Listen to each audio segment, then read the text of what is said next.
Our subject is the future of grace, of course, from the vantage point of the Apostle Paul, from his standpoint, from his time and onward, the course of grace. Israel has rejected God, with the exception of a remnant.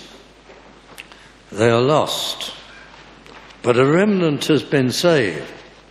For the many, there has been a judicial hardening of the heart. We've been seeing that in the previous chapter.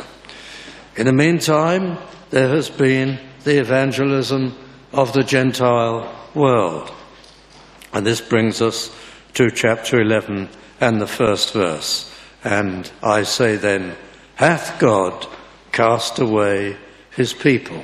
And first of all, in the passage we're going to look at, we see the great faithfulness of our God. Has he cast away his people? The original is perhaps a little more forceful than our English translation. Has he, the King James Version is better, I think, here than more modern versions, who put it more politely. Has God repudiated his people? Has God rejected his people? Hath God cast away his people? Is nearer to the original and gets across, has God pushed them away, shoved them away in disgust and ignominious rejection? Has he done that? Well, look at the verse. I say then, hath God cast away his people? Surely that's impossible, that God should thrust away and utterly reject those who he has made his own, to whom he's given promises and pledges. So you read the question a few times, and the full horror of it comes. A God who will not keep his promises, a God who will be unfaithful. That's what Paul means to express. I say then, with the rejection of the majority of Jews, can it mean, can it be, hath God thrust away his people that belong to him? Would a father and a mother just cast out a young child? Would God be of that, working in that order? God forbid. It cannot be. That is impossible, exclaims the apostle.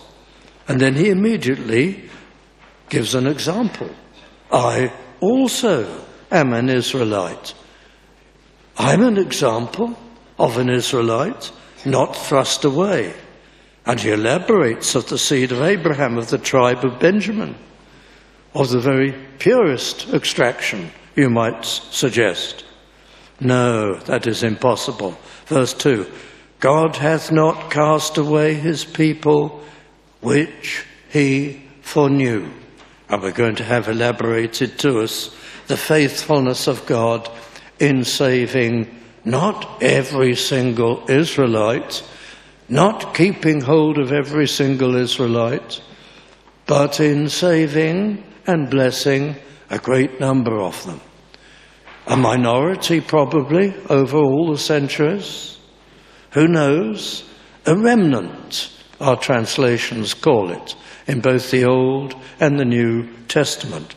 And that is all that God promised to do in the first place. The promise never was that the entire race of Israelites would believe and be safe and be saved, but that God would, well, of course, if it had been down to them, not one single person would have ever walked with God. Not Abraham, not Isaac, not Jacob, none of the patriarchs. None of them would have walked with him had he not drawn them to himself and opened their hearts. The tendency of the human heart by nature, we're a fallen people, is against God. And we never would sincerely, genuinely desire him for his sake.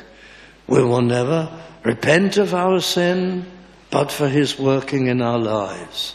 And the promises to Abraham that he would have an offspring who would believe were always to the people, concerning the people in whose hearts God would do a work, overruling their refusal to have their God. God hath not cast away his people which he foreknew. He will be faithful to his promise. And right down the history of the Old Testament and into the New Testament and to the present day, God has continued to save Israelites, Jewish people, in much larger numbers, as the Apostle Paul goes on to indicate, than we realize and that we see. So for the faithfulness of God is established, and how important that is to us. We trust in him, the living God. We believe in Christ. He's moved in our hearts. He's convicted us of our sin. He's shown us the way of salvation. He's drawn us entirely by the Spirit to himself. So we've trusted him, and we've received that new life which comes from above, and we've walked with him. Are we safe? Will God be faithful? Will God hold us and keep us as he undertakes all the way to the end? Of course he will. And his faithfulness is confirmed once again here. The faithfulness of God in the saving of Jewish people, Israelites, down the centuries to the present time and to the end is assured. Not the totality, not the entire race, but a number, a large number, a remnant as it's described, and our own trust in God's faithfulness is assured. And just as that remnant is safe, so we as saved Gentiles are safe in the keeping of God. So verse 2, God hath not cast away his people which he foreknew.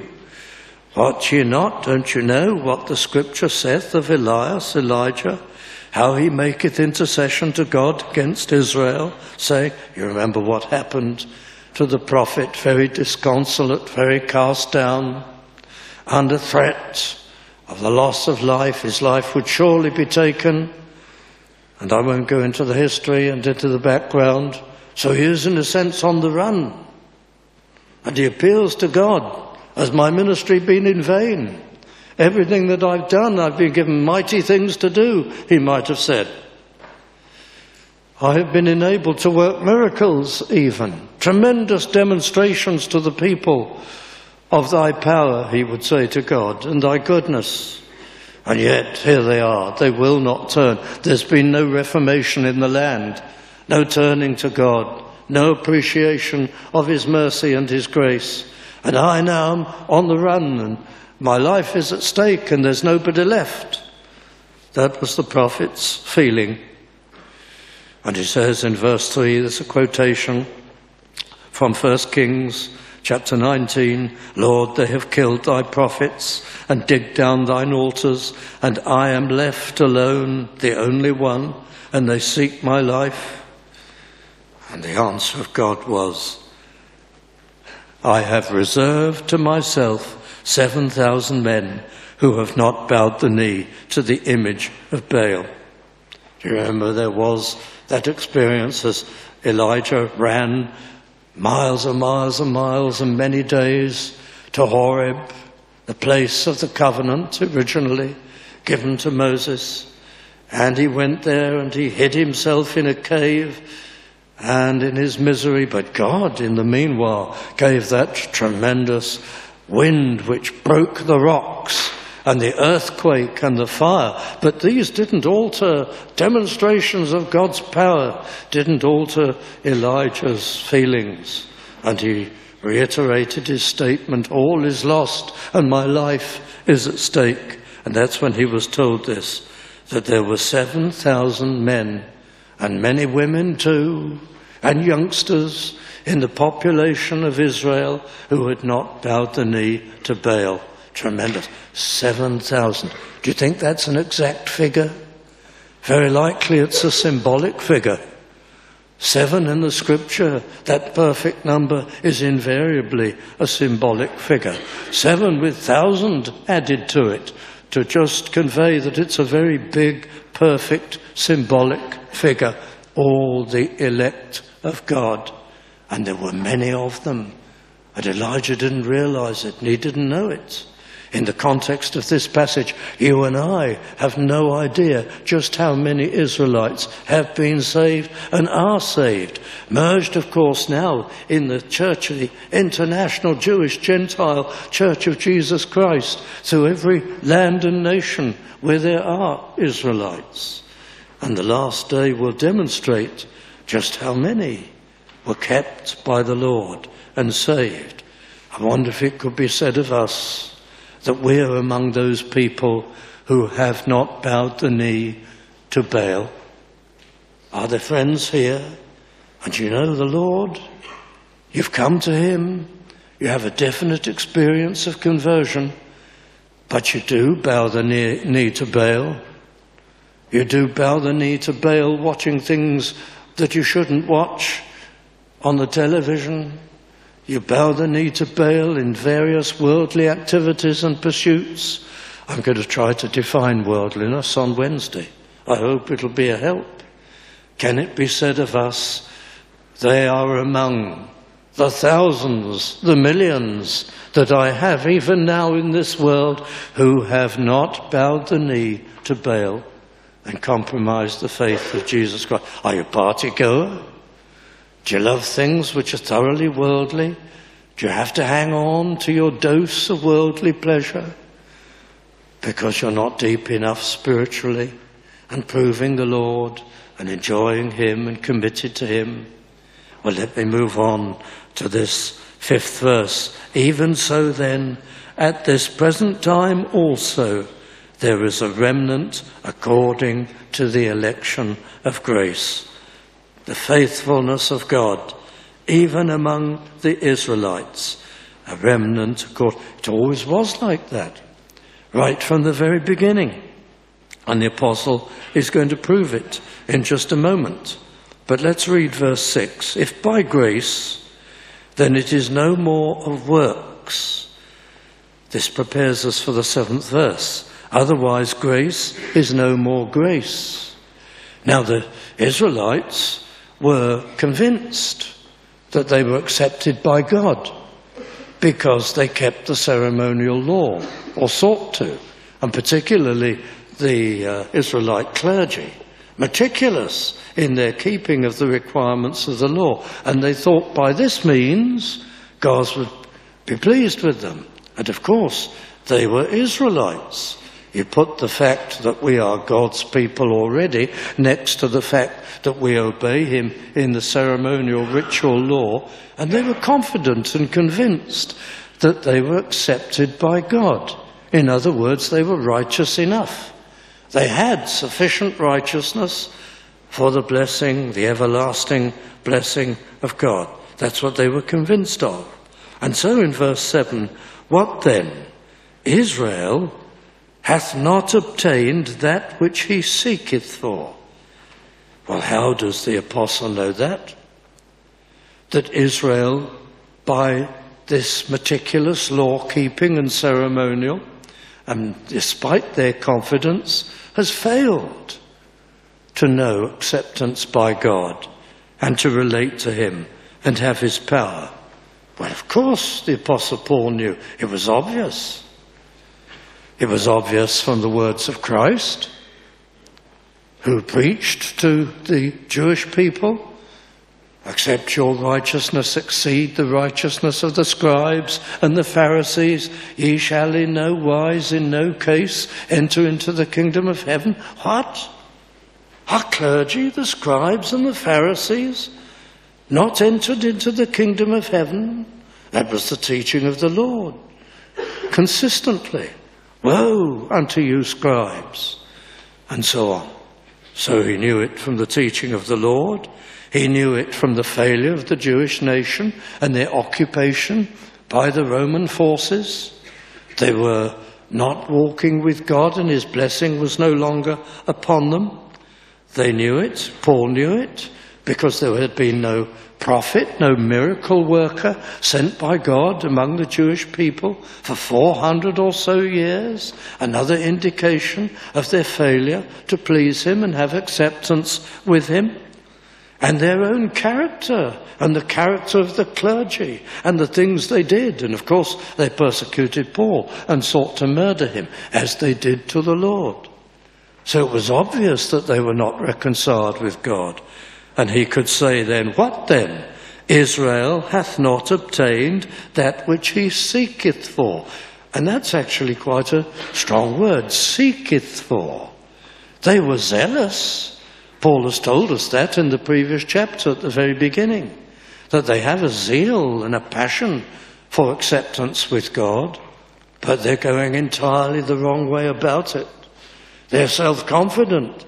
They think they can achieve it by their own efforts and their own works, and they don't see their sinfulness and their need of God's pardoning grace and their need of a substitute, Jesus Christ, and a Redeemer who'd suffer and die in their place. They hate that kind of teaching.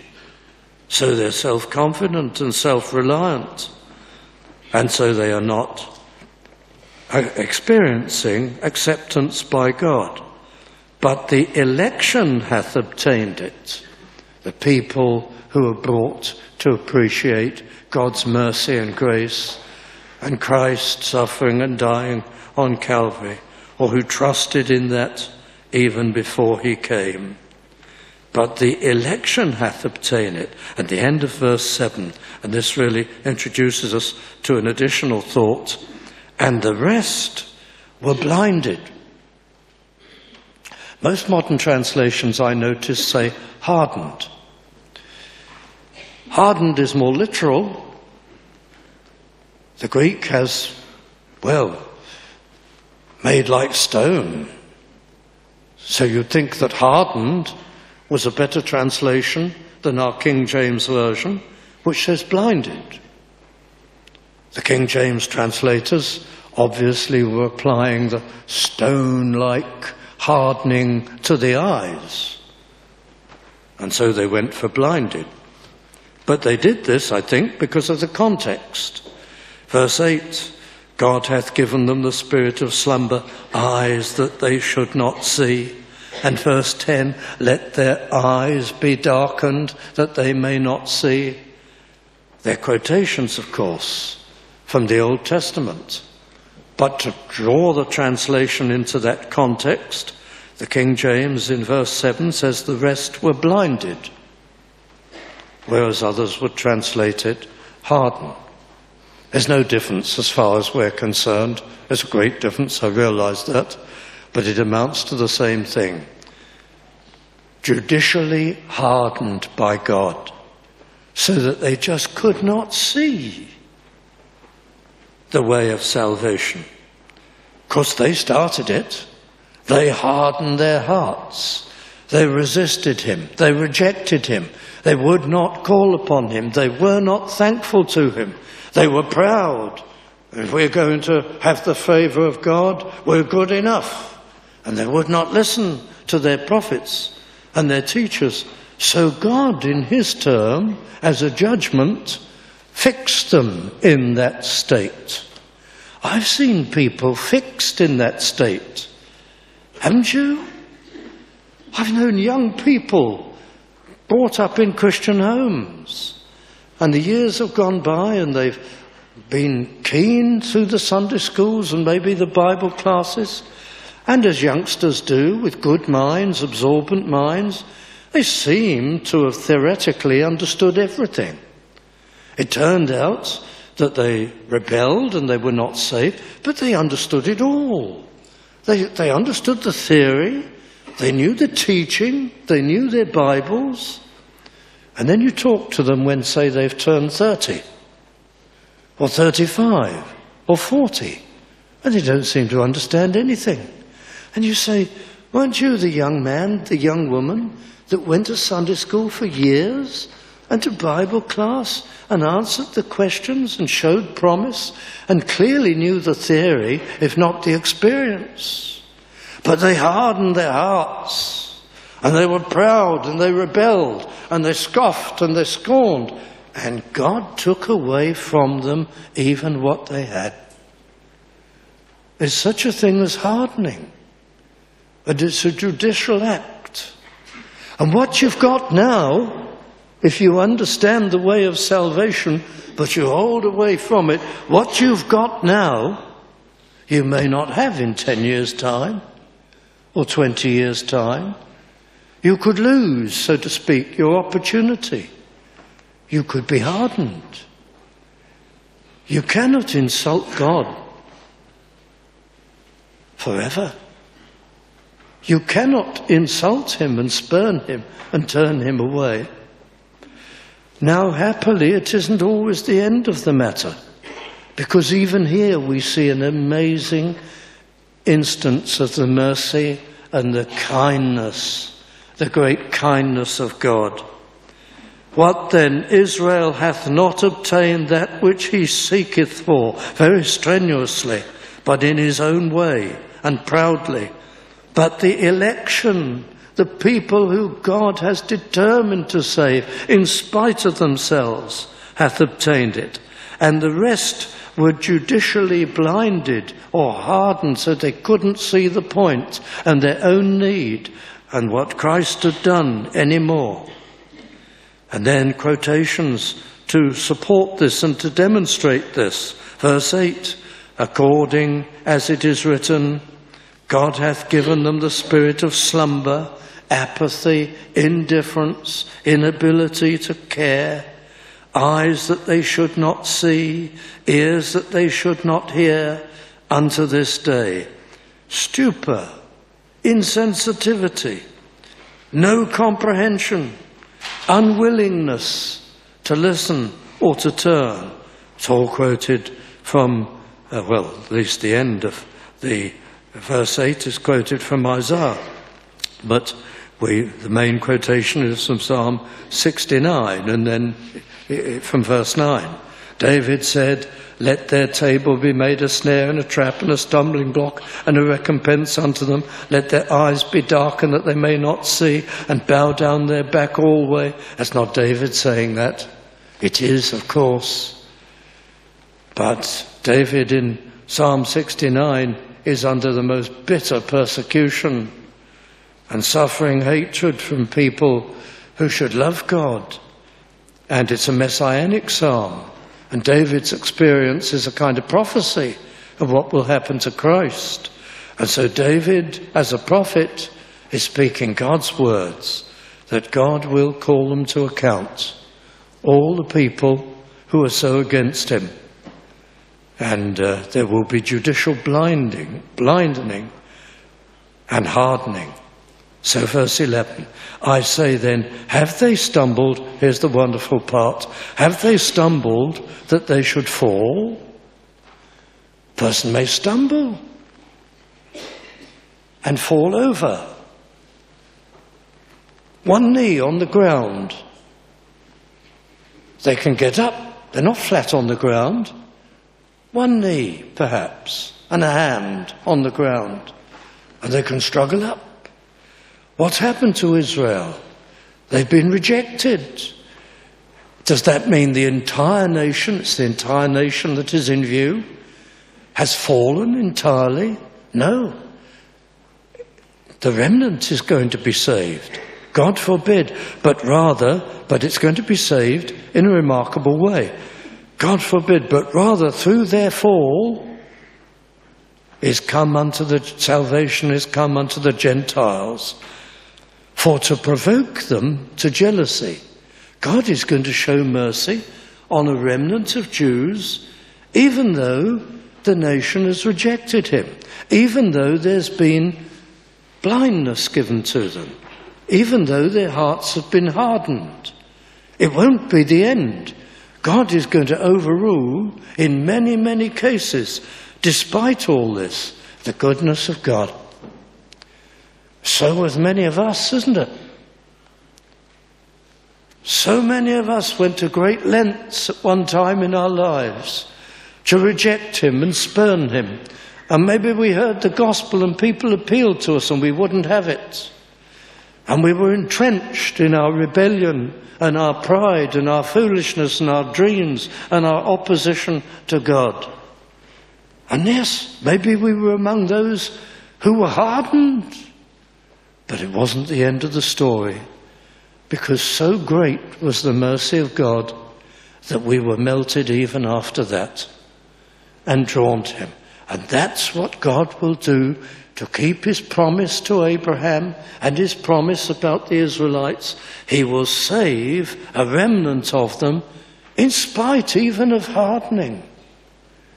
And he'll do it in a strange way. He'll bless the Gentiles, millions and millions of them, from every land and nation, drawn out of every century. Millions will be saved. And the strange way in which God will work, he doesn't save the Gentiles only in order to move the Jews. He wants to save them anyway. But at the same time, he will use the salvation of non-Israelites so as to provoke many Israelites to desire the same. Many Israelites will hate it, as they did in Bible times. This idea of preaching Christ to Gentiles, they hated it. But there were many among them who were moved by it. We know the names of so many in the New Testament, Aquila and Priscilla, and of course a vast number of others who were moved by the preaching of the gospel, even to the Gentiles, and by the apostle of the Gentiles. And they came to Christ. So all over the world, mostly unknown to us and unseen by us, through the salvation of Gentiles, Israelites are coming to the Lord. And that's how God is working. And it's quite remarkable. Verse 11, I say then, have they stumbled that they should altogether fall, all of them be written off? By no means, God forbid, but rather through their fall, salvation is come to the Gentiles, and the Jews are caused to be envious of God's work of grace in hearts. And verse 12, because we've time for this, I'm just going through this morning in a simple expository manner, which is a wonderful passage. But many people say it's hard to understand, and that's right. Verse 12, now if the fall of them, the Jews, be the riches of the world, it's led to the gospel being thrown wide open to the Gentiles, and the diminishing of them, God taking his national blessings away, the riches of the Gentiles, how much more their fullness? What does that mean, the riches of the Gentiles? Well, the gospel is preached among the Gentiles, and it means the world is enriched. And of course the Gentiles are greatly enriched. Notice, by the way, that not all Gentiles are saved. We know that perfectly well. Only a minority of Gentiles are saved. And it's going to be the same with the Jews. It'll always be the same with the Gentiles. It'll always be the same with the Jews. The riches of the Gentiles doesn't mean every person is going to be saved. Neither does the riches of the Jews mean, as some people imagine it means, that one day the entire nation is going to be saved. That's a dream. That's a romantic fantasy. I'll explain that a little further. But if the salvation of many, many Gentiles has been to the enrichment of the world, why, compassion comes from Christians, saved Gentiles and saved Jews. The whole world has been moved to democracy and compassion and sharing and education and many things which have really all come from the preaching of the gospel to both Jew and Gentile. So there's no doubt about this. The fall of the Jews was the riches of the world. because the gospel came to the Gentiles and saved Jews as well. And just as a byproduct, because our first work is the gospel, the world became, for all its woe and its sinfulness and its wretchedness, it's still a fallen place, but all the good things you can point to in it really came out of the gospel. So the argument of the apostle is going to be this, that if the fall of the Jews, leading to the salvation of many Gentiles, was to the riches of the world, if God goes on saving a remnant of Jews alongside and with the saved Gentiles, how much more that will be to the benefit of the world. Of course it will. The mercy of God. Why should he be speaking about benefit and riches of the world and kindness to the world when it rejects him? The kindness of God. He must judge the world. He must end the world. He must call people to account.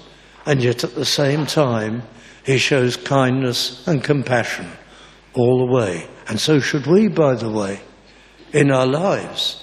Our priority is the gospel. But we're still concerned about good works and compassion, and very much so. But I must hurry because time is racing on. Have they stumbled, verse 11, that they should fall altogether? God forbid. Salvation is come to the Gentiles, so that many, many Jewish people in turn may desire the same salvation.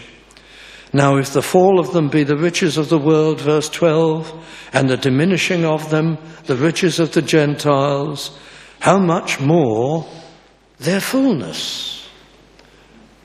Now some friends look at that word fullness. They're making up of a number. They're filling of a number. And they say, oh, there is going to be a magnificent work by which all Jews will one day be saved. But fullness is only describing the total number of Jews who are elect and saved. It may be that before the end of time there will be a remarkable awakening or a revival among Jewish people. It may be. It would be typical of the Lord to take the people who were the most intransigent and resistant of all and cause grace to triumph before the day shall close. But that is not necessarily what is referred to here. How much more their fullness? If there's always been a remnant of Jews saved from the very beginning. It's always been a number, a remnant, all the way through the Old Testament. Says the Apostle Paul, that's going on. There'll be a remnant even through the gospel age until the fullness is made up and the book is closed and every elect Gentile is saved and every elect Jew is saved. But how much more the blessing and the influence and the compassion and the good if Jews continue to be saved as well as Gentiles. That's the argument. Verse 13. I speak unto you Gentiles, inasmuch as I am the apostle of the Gentiles. I magnify mine office. I boast in what God has given me to do, says Paul. I don't deserve it at all, but he's given me such a glorious task. There's so much suffering goes with it.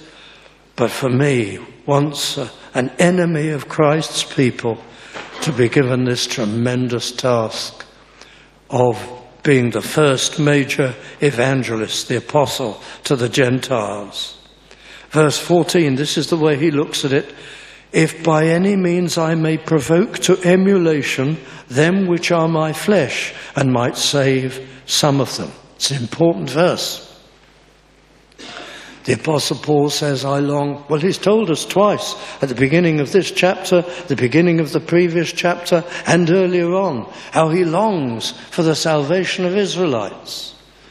Is he going to tear himself away from being an apostle to the Gentiles and follow the desire of his heart, causing a lot of persecution, and preach exclusively to Jews? No, he will go to Jews directly. He always does. He enters the synagogue in every place he visits, if there's one there, first of all, and then turns to the Gentiles. But no, he's going to stick to being the apostle of the Gentiles because he knows God's plan. And he knows that God is going to use Gentile conversion to draw many Israelites to himself. So he says here, I work for the salvation of Gentiles, and my heart is in it, and I feel for them. But additionally, I have this great comfort that through the salvation of Gentiles, other Israelites will come to the Lord. So it doubles my incentive. That's what he seems to say here. Verse 14, if by any means I may provoke to emulation them which are my flesh, and might save some of them. The remnant, it's always some of them. Some Gentiles, some Jews.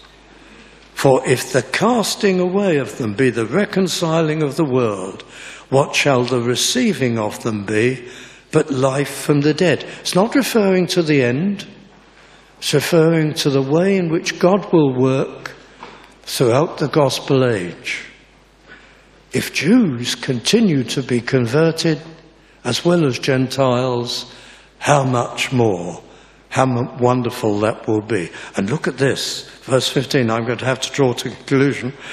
If the casting away of them has led to the reconciling of the world, that is the Gentiles, the world refers to them, what shall the receiving of this ongoing remnant of Jewish converts be but life from the dead? Yes, life from the dead. If a Gentile is converted, if I am converted, if you are converted, ignorant people from pagan backgrounds or atheistic backgrounds or whatever, that's wonderful. God changes us. God changes our thinking, puts a desire for salvation and for forgiveness into us. What a transformation, turns rebels into disciples. But if a Pharisee is saved, why, that's almost double grace. The Pharisee was doubly dead. He wasn't just a rebel who knew nothing. He's someone who'd heard it all, who was taught from his childhood and knew exactly the work of God. It was almost in his genes. He had full daylight concerning God, and in full daylight he rejected the word of God and proudly made his own way of salvation. If he is humbled and drawn from his hardened position to salvation, why, the apostle says, it's a double wonder. Life from the dead. It's life from the dead for a Gentile too. But now you can raise your voice and shout it. It's life from the dead. If it's a Pharisee or a scribe or any informed Israelite come to that, and it's true, that's what the apostle means. He's talking of his own experience. He's talking of what happened then, what happens now, before the Lord comes. If the casting away of them be the reconciling of the Gentile world, what shall the receiving of them be but life from the dead? They've been hardened, they've been blinded, they're almost double dead. And yet God shows his mercy and saves them. But all the same applies to some of us. Some of us are the same as Israelites in a way, though we are Gentiles perhaps, brought up in Sunday school, passed through Bible class, taught in the family home the things of God, rejected it all, now blinded, probably not attending church. I can't speak to them anymore. And yet God works. So great is his mercy, and saves them even from judicial blinding and hardening. It's life from the dead. It's double wonder. It's double mercy. It's double kindness. It's double grace. That's the passage. And I must end. I wanted to, before I close, tell you a little bit about verse 26, but we have to go through the whole passage to get to it, but I'll refer to it in closing. And so all Israel shall be saved, as it is written, there shall come out of Zion the deliverer, and shall turn away ungodliness from Jacob. Now you'll be aware that many Christian people, good Christian people, think that this is the end of time. The apostle has leapt forward to the coming of why he says so. As it is written, there shall come out of Zion the deliverer. Oh, Christ has returned. And at that moment, or just before it, all Israel shall be saved. Great national salvation. Verse doesn't say any of that, actually. The Apostle Paul is summing up. There'll always be a remnant. The remnant in every age. In the Old Testament, to every century of the New Testament, there'll be a remnant of Jews saved.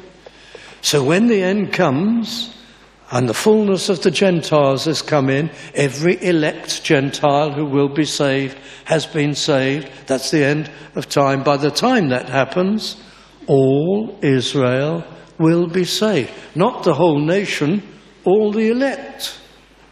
Time has run its course. The fullness of the Gentiles has come in. Not every Gentile, but a great number of them. The fullness of the Israelites has come in. Just the same, in parallel. Not the whole number. This is a cumulative result. And so, by this means that I've been talking about, says the Apostle, the remnant in every age, when you get to the end, and so all Israel will be saved. The full number will be made up. All the remnants totaled up. It'll be a much vaster number than we ever dreamed. And of Gentiles too. And then this will be in accordance with the promise of God. There shall come out of Zion the deliverer. When did that happen? That happened when Christ came out of Zion. Actually, Isaiah, from which the Apostle Paul very approximately quotes, says, there shall come to Zion.